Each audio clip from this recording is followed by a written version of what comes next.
Cheeseburger.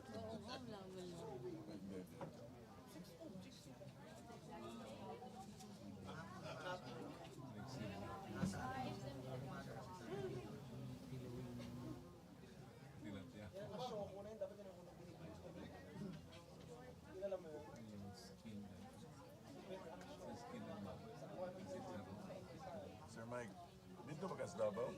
Wala. Dito ako sa Kuala Lumpur. O kumusta mo totoo? Okay kayo? So implementation na ta, wala na yung negotiation.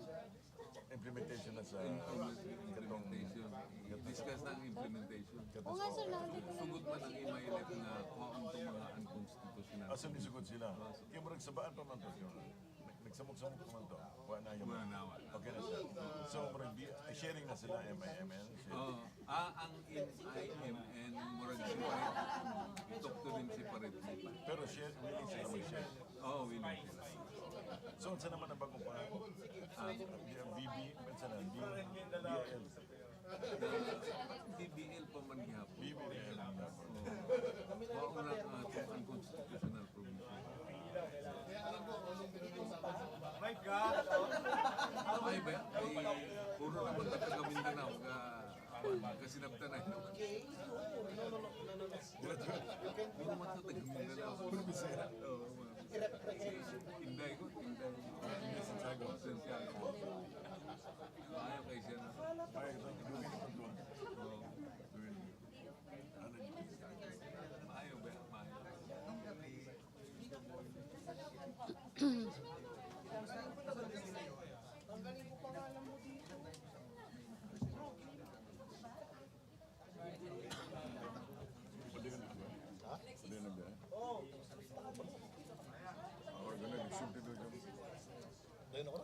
Yo, muna ka mo doon siya. Ito, kasi yan. Hindi na yun.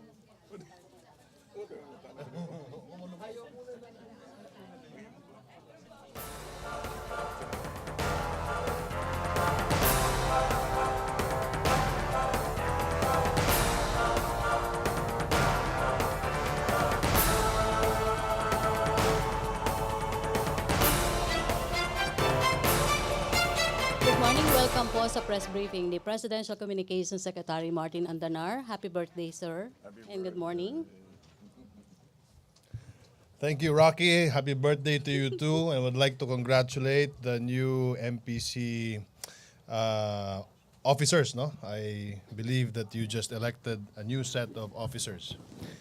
Now, kung maalala nyo po, nung mga nakarang linggo, nagkaroon tayo ng bisita mula sa ibang departamento, si Secretary Vit Aguirre, si Secretary o si Solgen Joe Calida.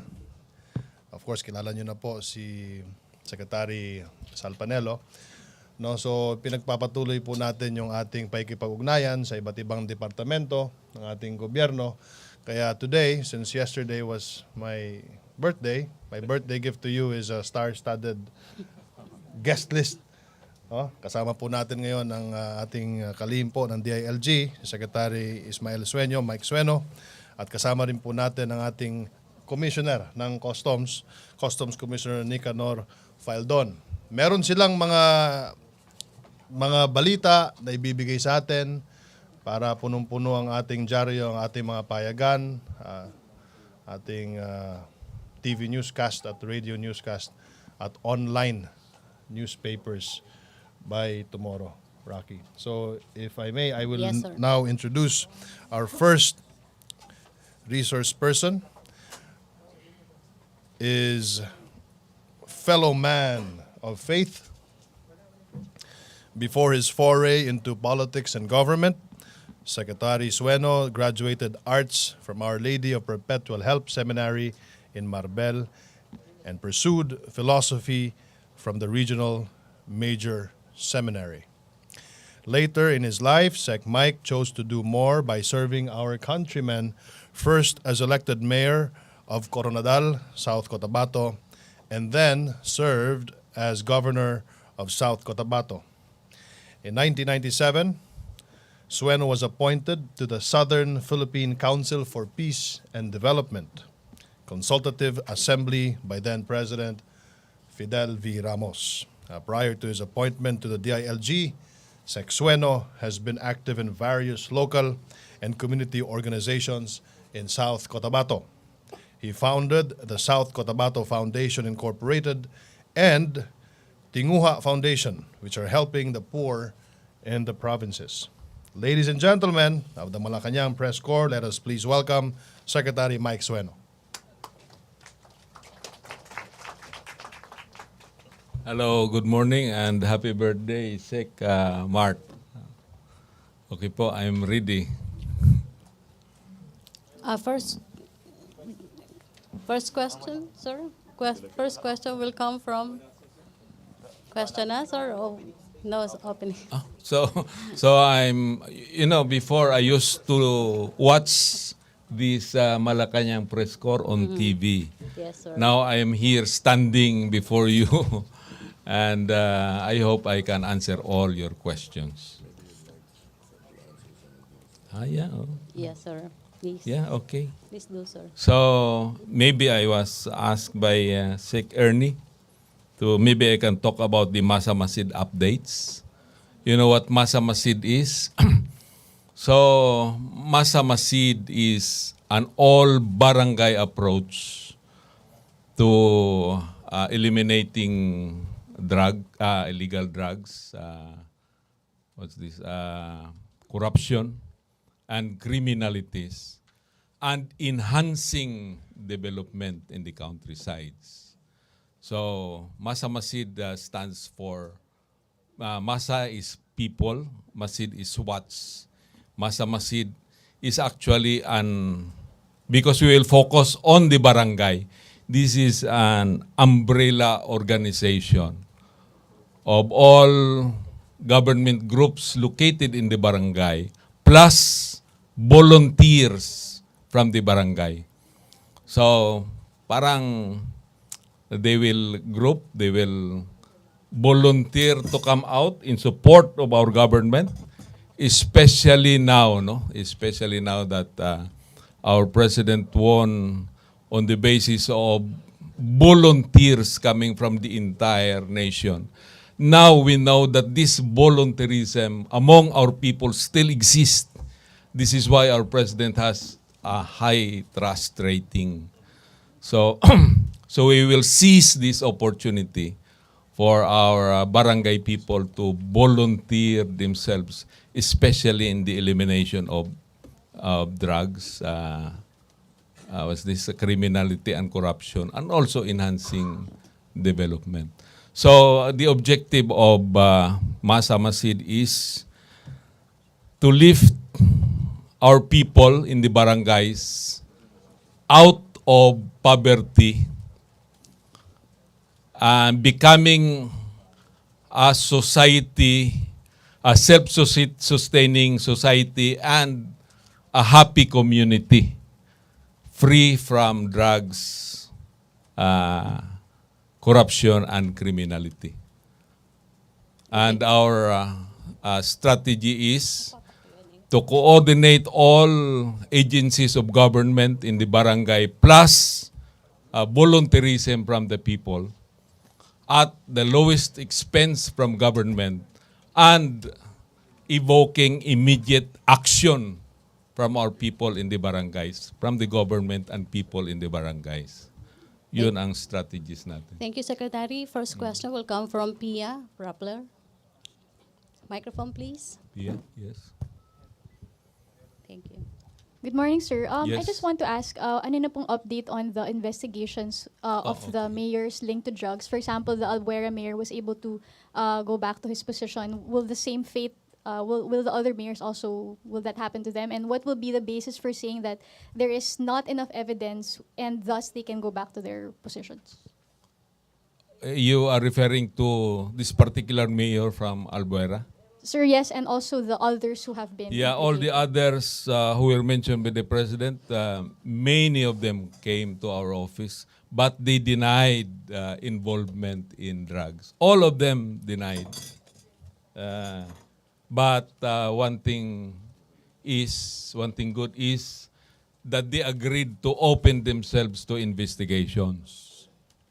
So they have signed a waiver for us to investigate them. So we are now in the process of investigating all these mayors. As to the mayor of Albuera, he is back to his office because I spoke to General Bato yesterday. He said that there is no warrant of arrest yet issued against him. But the CIDG has already filed cases of illegal possession and the possession of 11 kilos of shabu. And we are just waiting for the warrant of arrest to come out to arrest him immediately. Follow-up question, Maricel Halili, TV5. Hi, sir. Good morning. Yes, How good about, morning. sir, the 5 narco generals? Are you Well- going to file cases against them? For the two, maybe I can already mention Pagdilao and Tino, Generals Pagdilao and Tino. We are ready with a prima facie case against them, which I will sign when I get back to my office. As for General Diaz, we are finalizing the evidences against him because he was assigned in Region 6, while Tino and Pagdilao were assigned here in Metro Manila. So it takes some time for us to really gather evidences against General Diaz. But we are sure we have the goods against him. We have evidences against him. As for Mayor Luot, Mayor Luot, we already lifted his supervision over the police, and we have also canceled his license or permit to own guns and bodyguards. No? We also canceled all those. And since he is a new mayor, we cannot come up with evidences administratively against him as mayor. So, but what we are doing is we are conducting lifestyle check on him to find out that his assets are not proportionate to his income. So that is our strategy. Sir, what particular cases are you going to file against the 2 narco generals? And when are you going to file it, sir? Well, we will come out with the cases to be filed against them in due time. So maybe we can wait until tomorrow. We will publish that tomorrow. As for General Garbo, well, he's not in active duty right now. He's neither an elected official. So the CIDG will file cases against him. Yeah, okay. Alexis Romero, Philippine Star, then to be followed Alexis. by Marlon Ramos. Sec, have you seen the matrix of narco politicians? What do you mean matrix? The matrix, the list of politicians allegedly involved in drugs that was forwarded to the president. We have our own our own record. No, so maybe I know the president has many sources. No, so we have our own source records also. So based on your sources, how many local executives are allegedly involved or believed to be involved in narcotics? Well, we cannot reveal, but I am sure that there are more local executives who are involved in drugs. Kahit rough figures, hundreds ba? Or If we include the barangay captains, maybe hundreds. hundreds? Still hundreds. Kung, If we include the barangay captains. kung yung local executives lang. Kung local executives, maybe not, maybe about 50. 50. Or All throughout the country. all throughout the country. All I can say is that there are more who were not announced by the president.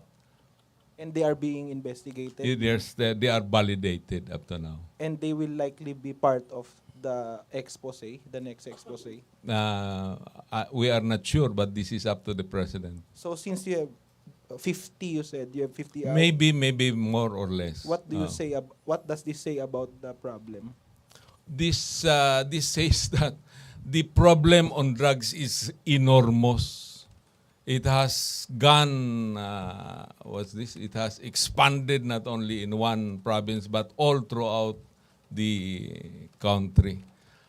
This is why the president, we can understand the passion of the president in really eliminating drugs, because it has proliferated mainly because of the protection given by our local executives and our police.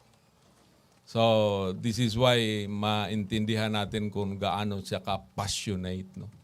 Ang ano niya. This is his primary mission, really, why he ran for president, to save our country from the clutches of drugs, of the menace of drugs. Okay, Thank you, Sec. We accommodate 2 questions na lang or 3 questions. Sir, good morning, Secretary. Yes. Sir, and yes, I understand you submitted a list of provincial governors who are doing their part in curbing illegal drugs in their communities.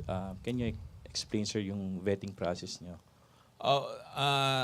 They are not only after or containing the drug problem in their provinces, but they are also model governors. No? They are governors in governance, in transparency. No? They are awardees, and they are good in the disaster preparedness, and they have made their provinces competitive when it comes to business. These are model leaders, model local executives, so that the president is not only exposing the bad guys, but also the good guys in government. Sir, I understand one of the criteria you used was dapat yung governors who are identified or described to be members of political dynasties should be excluded from the list, and also those who are facing charges in the Office of the Ombudsman. Yes. Pero nandun po si Ilocos Norte Governor Amy Marcos and Isabela Governor Bojidi are both members of well-known political dynasties in their provinces. Well, maybe they are members of the dynasties, but they have proven to be very good administrators and very good governors.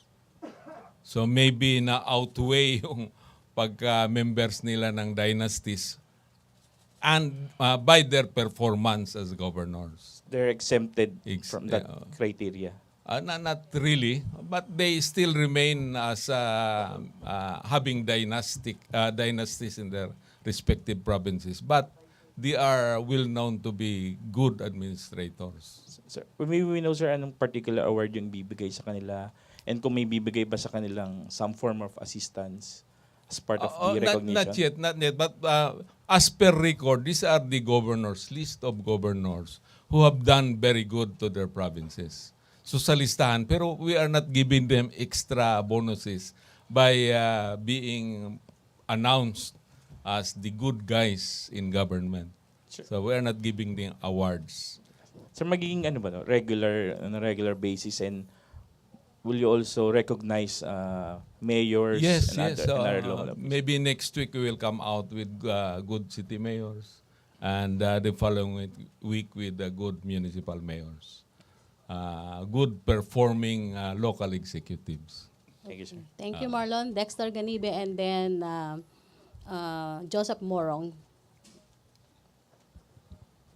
Sir, follow up lang dun sa Yes po. war on drugs. Yes. May complete list na po tayo kung ilan yung mga tauhan natin sa PNP na nasusugatan or nasawi dahil dito sa war on drugs. Hindi ko, I am sorry, I do not have the list yet, no. Or numbers of... We expect the list to come to my office pretty soon.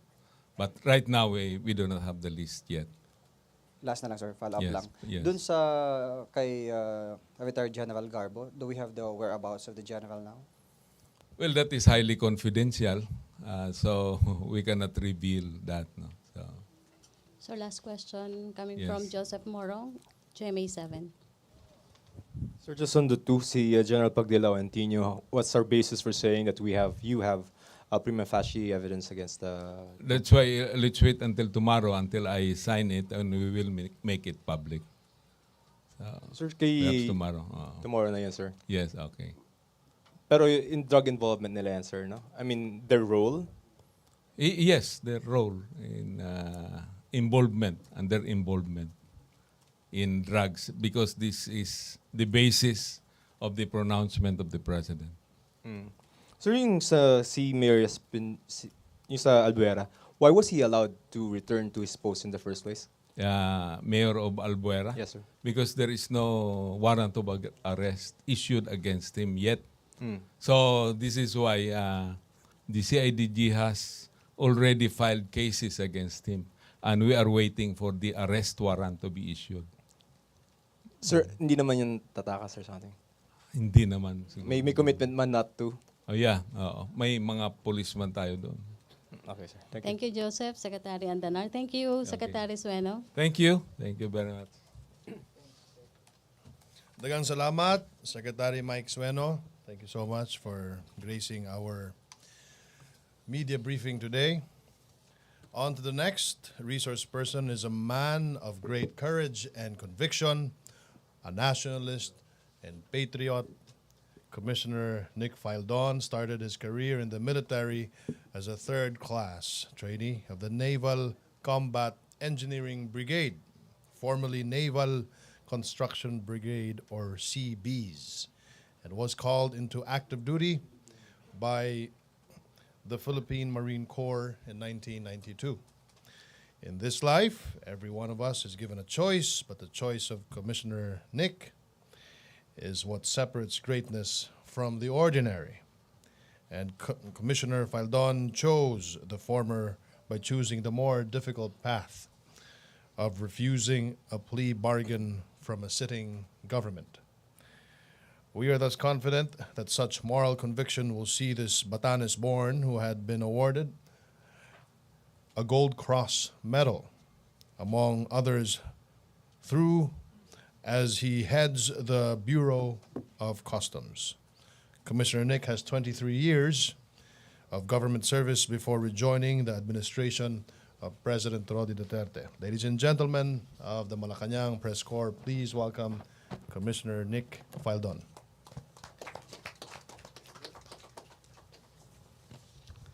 Happy birthday, sir.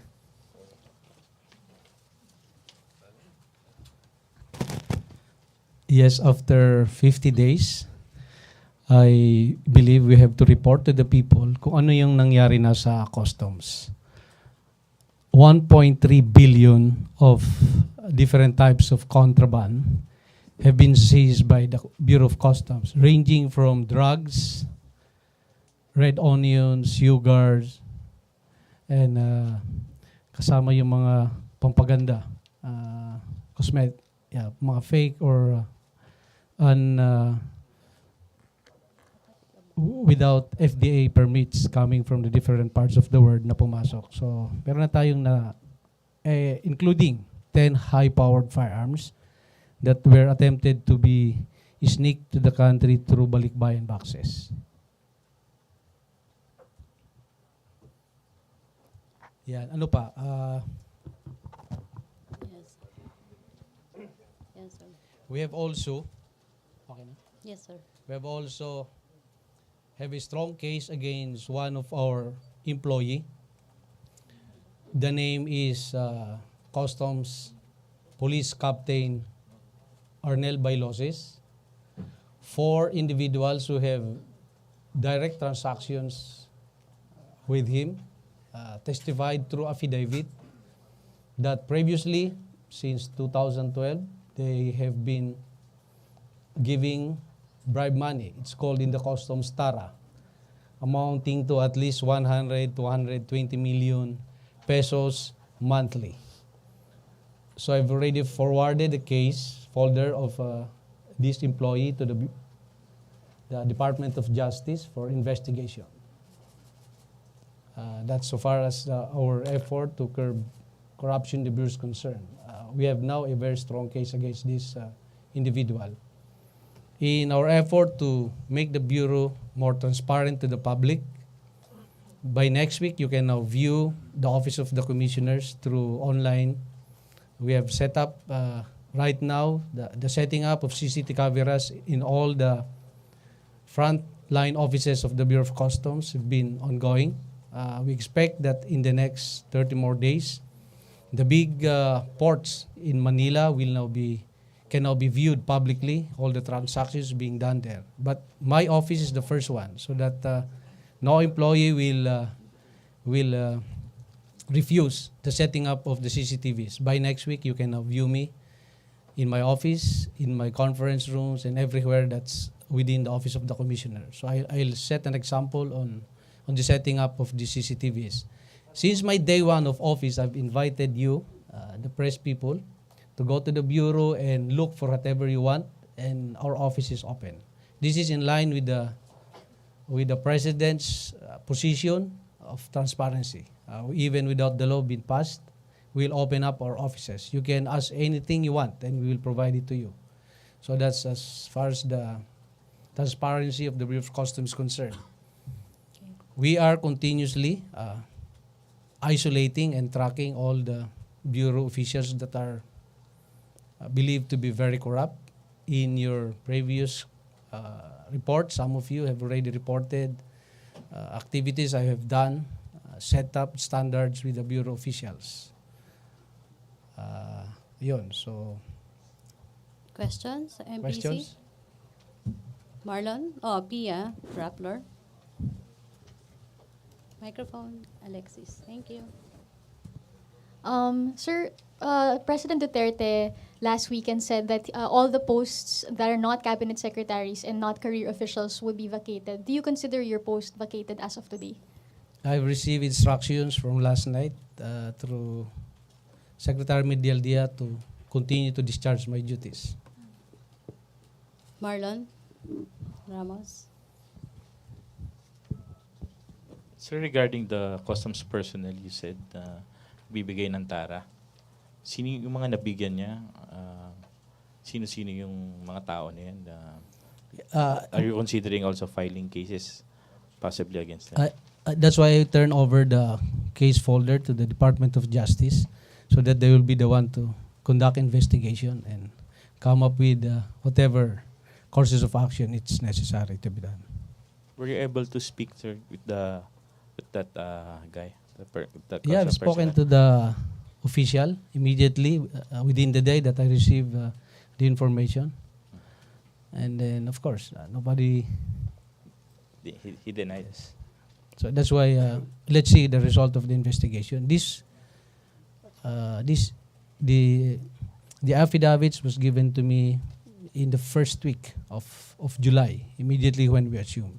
This is a result of a follow-up investigation I conducted after I apprehended at least 88 containers of red onions. So I follow up on the smuggler, and because of the smuggler, he was able to reveal to me the people who've been facilitating the smuggling commodities in the country. And that's the result of my investigation. So he named 2 people. One is a subordinate. That's why I have immediately recommended to the Department of Justice the conduct of investigation. So this has been an investigation in place since 30 days ago already. So we did not break it to the news so that the investigation can be conducted properly. Thank you, sir. Dexter Ganibe. Sir, follow up dito sa binunyog yung mga pangalan kay Bailosis. Pending the investigation, ano po yung order niyo po sa status niya as one of the employees ng BOC? We are awaiting for the recommendation of the DOJ how to handle the case. So, pumapasok pa rin siya sa work as of this time. Yes. Okay, any more questions? Alexis Romero, Philippine Star. May we know, Commissioner, what's your revenue target for this year? It's around 406 billion. 406 billion. Now that we are now in August, what are the indications of the revenues for the second quarter? Third quarter. Second quarter kasi June, tapos na yung June, di ba? Yeah. So ano yung, meron na bang figures for June? In the past 30 years, 20 years, there's only 1 year that the BOC hit the target. Okay, we should understand that.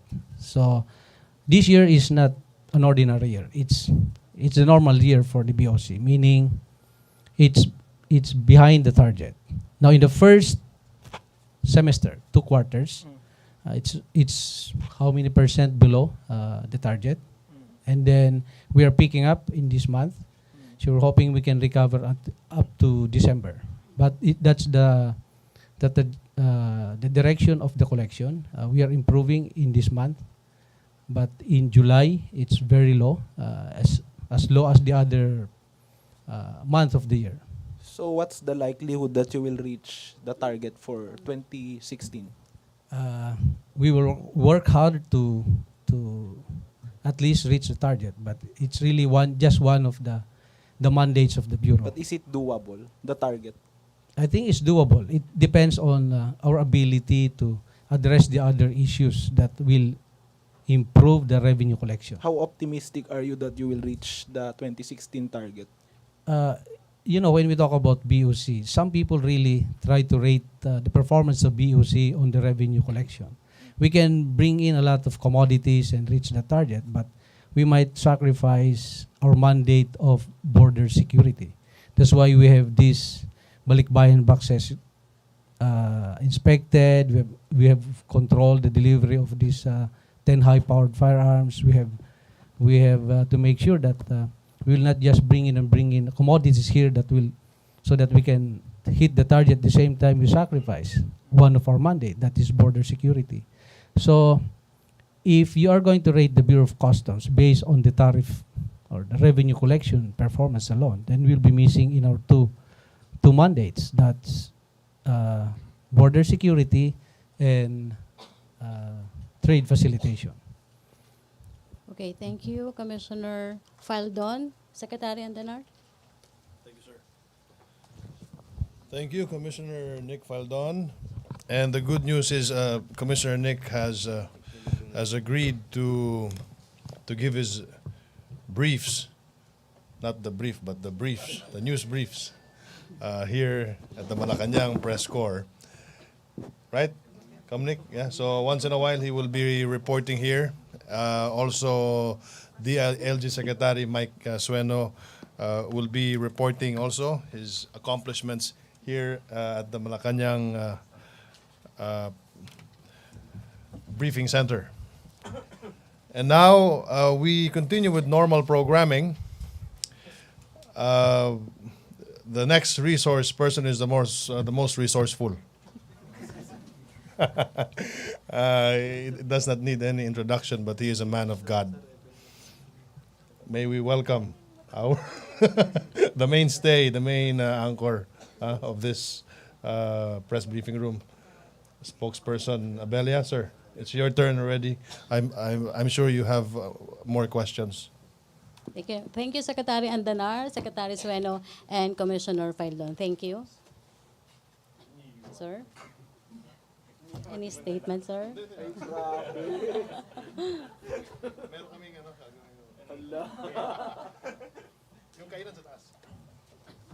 Presidential Spokesperson Ernesto Abella. Right. Sige. Good morning.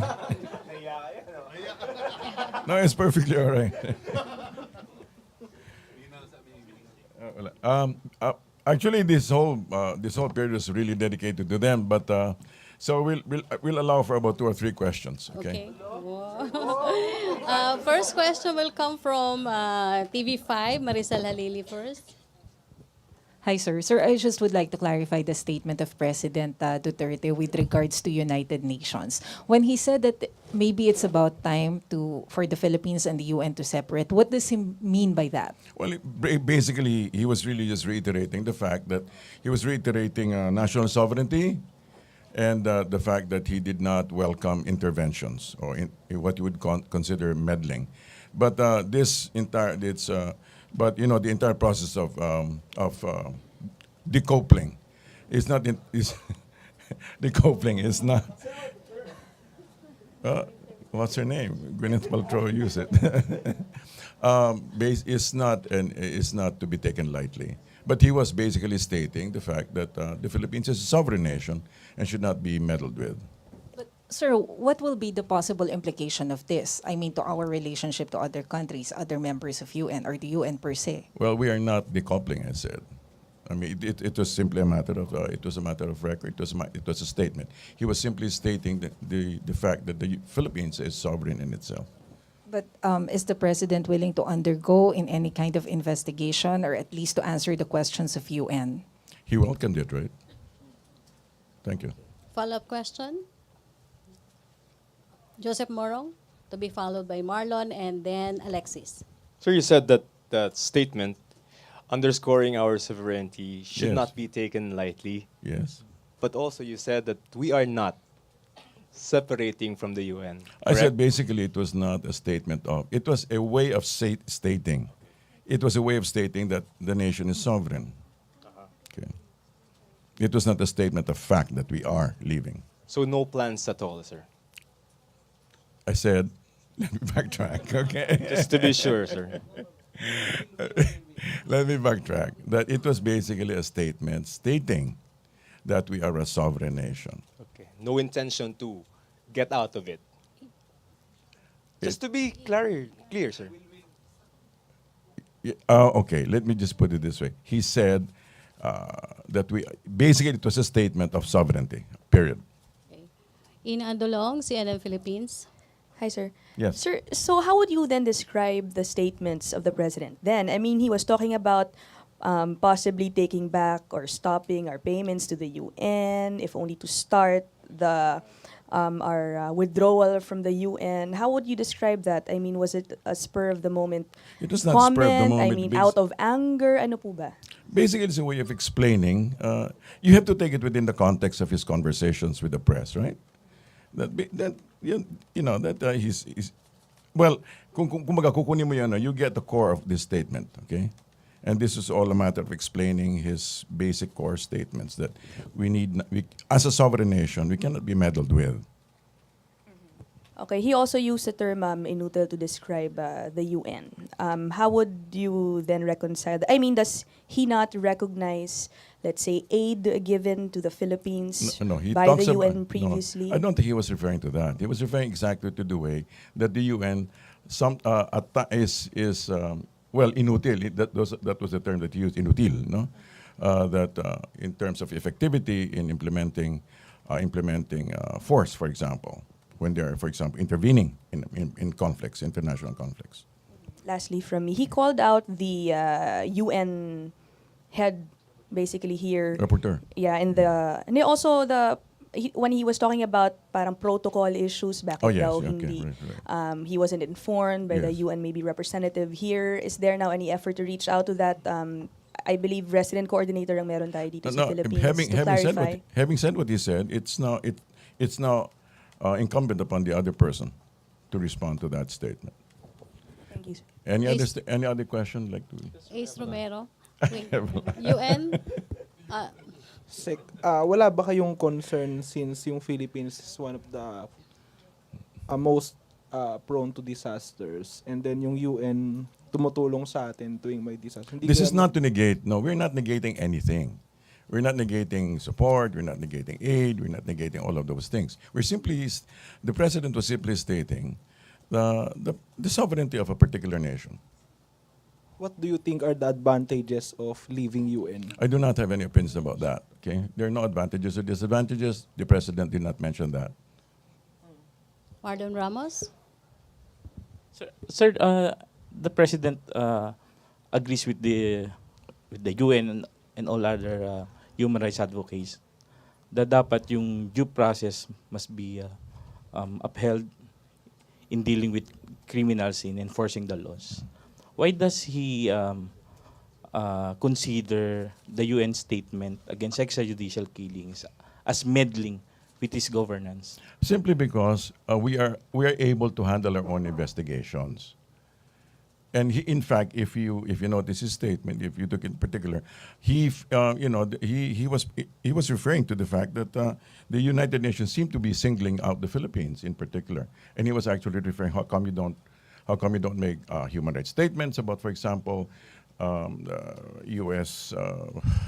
Actions against blacks, you know. So in other words, he felt he was basically just reiterating the fact that these things are within our ambit.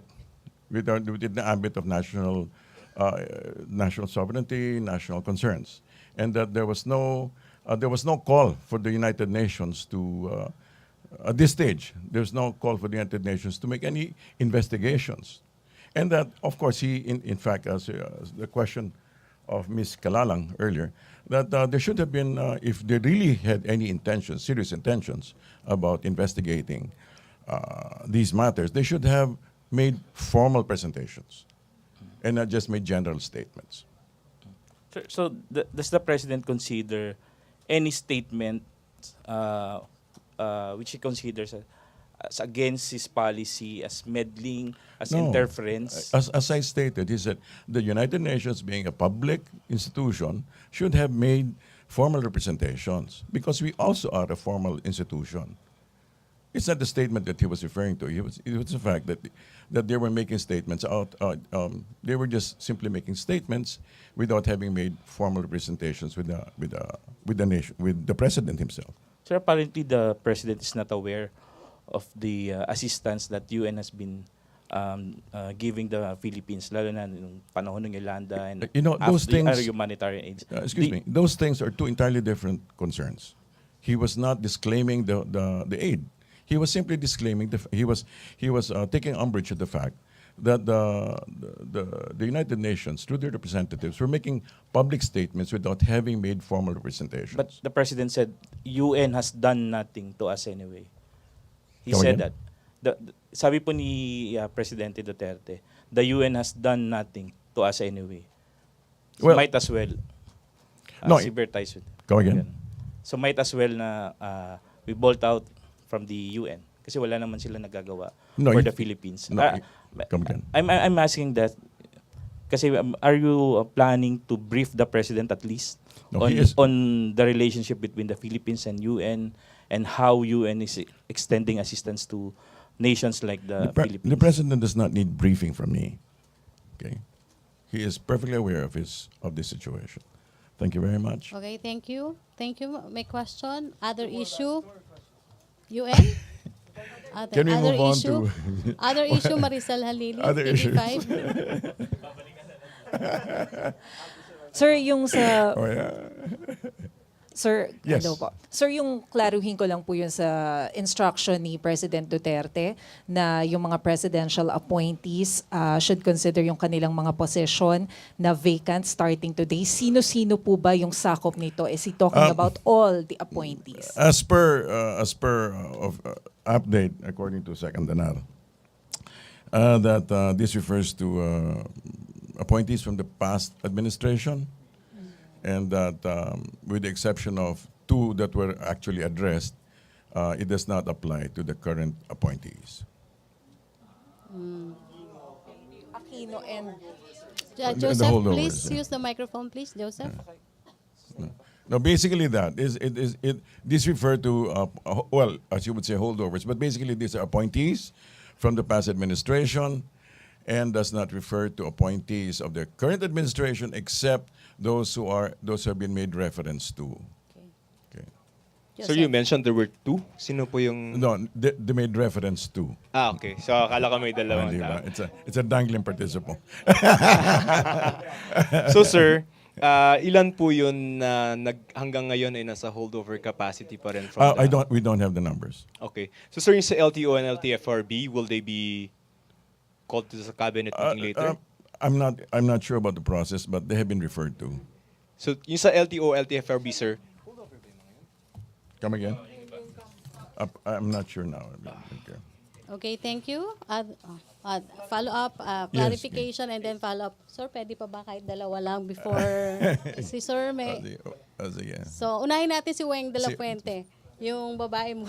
Sir, clarification with the ceasefire announcement. Kasi it seems dun sa briefing po ng presidente ay hindi pa niya alam kasi he said that he will consult the defense and the military officers. He did make in other words, it's not just the date is here, let's go on. You know, he said it had to be what do you call it? It had to be reviewed, but I'm sure they will act on it as soon as possible. So the announcement was made with the approval of the president. Which one?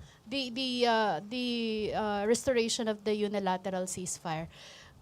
Kasi it was announced Saturday by Secretary Doresa, but during the early morning briefing with the president, parang hindi pa niya alam kasi hindi pa niya alam kung kailan i-restore yung ceasefire. No, he was aware. He was aware of the restoration, except that there were some details that needed to be worked out. So the announcement was known by the president. When He was aware of the